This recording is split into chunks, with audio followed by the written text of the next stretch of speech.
الكتاب المفتوح. تعرفي ان انتي ممكن تكوني زي الكتاب المفتوح ده. في اوقات كتير قوي بنشتري كتب بيكون الغلاف بتاعها عاجبنا جدا، ومش بس الغلاف، بيكون كمان العنوان، وقد ايه بيكون شكل الكتاب كيوت قوي وحلو جدا من بره.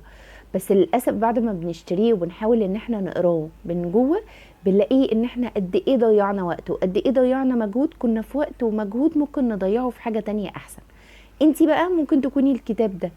قد ايه انتي بتكوني كتاب مفتوح للناس اللي بتتعرف عليكي، وقد ايه انتي بتأذي نفسك من غير ما تحسي. فاكرة ان انتي لما بتكوني كتاب مفتوح مع اللي قدام منك، يبقى انتي كده قد ايه صادقة، وقد ايه فعلا واثقة من نفسك، وقد ايه ان انتي كده كل اللي معاكي هيحبك ويقربوا منك اكتر. ولكن بجد ده بيحصل للأسف العكس، وده بسبب ان دايما الانسان بطبيعته بيحب الحاجة الممنوعة، الحاجة البعيدة، الحاجة اللي ما يقدرش يوصل لها، الحاجة اللي مش كل حاجة عارفها، اللي بيكون لسه فيها غموض، لسه في حاجة ما وصلهاش.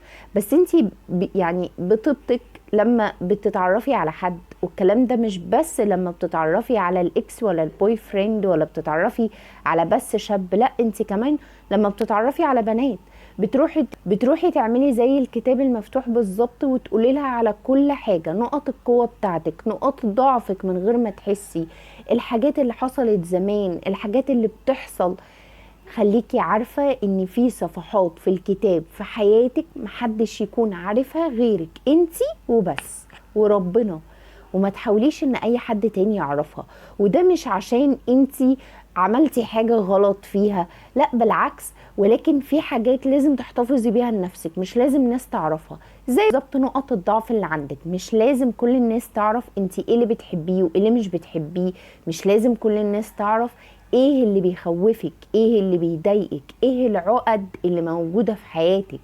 مش لازم اي حد يعرف الحاجات دي، لان انتي بتبقي فاكرة ان انتي لما تعرفيهم هم هيخلي بالهم ومش هيعملوا ده. بس بالعكس، في ناس من غير ما بتقصد بتتجه ان هي توجعك بالحاجات اللي هي عرفتها. طيب تاني حاجة بقى، الكلمة الشهيرة. برغم ان احنا وصلنا للقرن ال21، ولكن الكلمة الشهيرة بتاعتهم اللي عمرهم ما هيبطلوها: بصي انا بحبك قوي، وانا هكلم ماما عليكي، وانا على فكرة انا عايزة اكلم مامتك، وانا كلمت ماما عليكي وقلت لها وعرفتها وهي عايزة تكلمك، خدي كلمي ماما. وبتكلمي ماما فعلا. تمام، طب وانا كمان عايزة اكلم ماما، بتديله يكلم ماما. بعد كده بقى الموضوع بيتقلب لايه؟ الموضوع بيتقلب: طنط ممكن بس ننزلوا نخرجوا، ما تقلقيش هخلي بالي منها. طنط ممكن مش عارفة ايه. ويفضل يكلمك على اساس ان هو لما كلم ماما خلاص كأنه كلم بابا بالظبط. طب هو ليه من الاول خالص ما يكلمش بابا لو هو فعلا ناوي جد؟ ليه ما بيكلمش بابا؟ اشمعنى ماما اللي بيكلموها؟ انا اقولك ليه. لان ماما ما بيبقاش في ايديها اي حاجة. ماما مع احترامي لكل الامهات، بس لما بتكون عرفت زي ما عرفتش، يعني هي مش هتقدر تاخد بالذات في موضوع ان انتي يجي حد بيت رسمي في البيت، هي مش هتقدر تاخد موقف غير ان هي يتحسن صورته يتوحش صورته.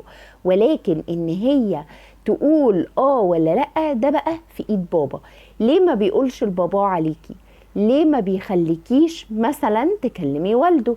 لان هو عارف ان مامته هي الداعم ليه، وهو لما هيجي ويقول لها دي عملت وسوت، هتقول له على ايه يا حبيبي، خلاص سيبها، البنات كتير. فبالتالي دي مش هيبقى طرف بيضغطوا ان هو يعمل خطوة لقدام، ان هو يعمل خطوة صح. فنصيحة مني لما يقولك كلمي ماما او انا هكلم ماما، تقولي له لا، بابا لسه موجود، ربنا يبارك فيه ويحفظه، فمعلش الكلام هيبقى مع بابا. ماما ملهاش اي حاجة في الخيط بتاعنا خالص. تمام. ومع برضو احترامي لكل الماميز كلها، احترامي ليهم كلهم، لما يجي يكلمك ويقولك ننزل ونطلع، ما توافقيش. مش معنى ان هو كلمك يبقى هو كده بيحترمك، وان هو كده بيحترم البيت، وان هو مش عايز يعمل حاجة من ورا. اصل هما دول الكلمتين ان هما بيبقوا حافظينهم.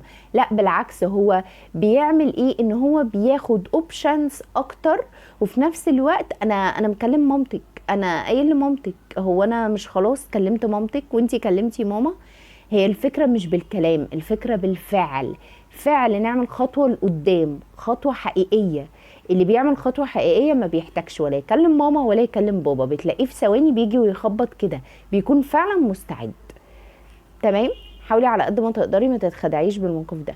وتالت حاجة واخر حاجة، لما ربنا يسترك على حاجة ويعدي موقف معاكي وحش، بلاش ارجوكي بلاش تروحي تفضحي نفسك.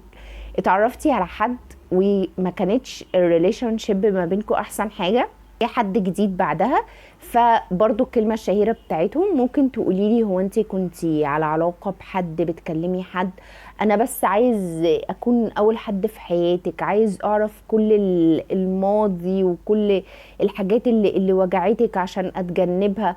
بس لا، انت مش من حقك تعرف الماضي بتاعي.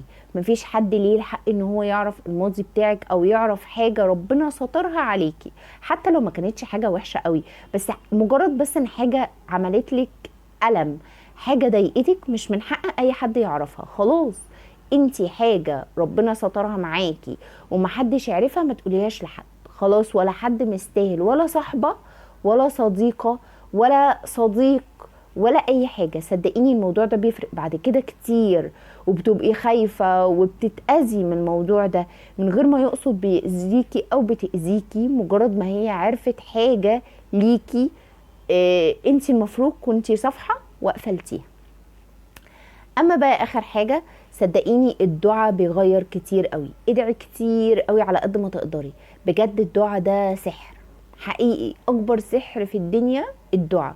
قربي من ربنا اكتر، هو ده اكتر. قربي من ربنا اكتر، هو ده اكتر حاجة في حياتك محتاجة تقربي منها.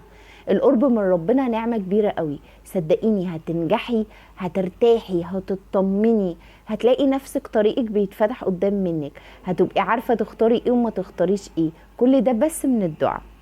اتمنى الفيديو النهاردة يكون عجبكم، واتمنى تقولوا لي رأيكم في الستايل بتاع الطرحة الجديد اللي في البيت، بس لاني انا للاسف مش بنزل المنظر ده او بالطرحة وهي اوبشن كده وفري في الشارع بره. وهستنى رأيكم في الكومنتات، وما تنسيش بلاش تكوني الكتاب المفتوح. باي.